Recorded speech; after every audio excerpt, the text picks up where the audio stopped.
Humpback whales are a migratory species, swimming at a speed of only 15 kilometers per hour. But they migrate from polar waters to waters near the equator, a distance of more than 8,000 kilometers, taking about 3 months to complete. Humpback whale calves are often attacked by killer whales during their long post-breeding migrations.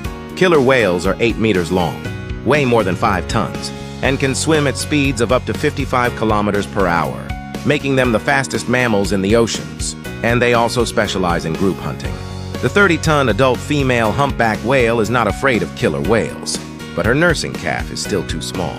Humpback mothers usually hold their calves on their backs and try to stay as close to the water as possible to avoid the killer whales, waiting for nearby humpback whales to come and help chase them away.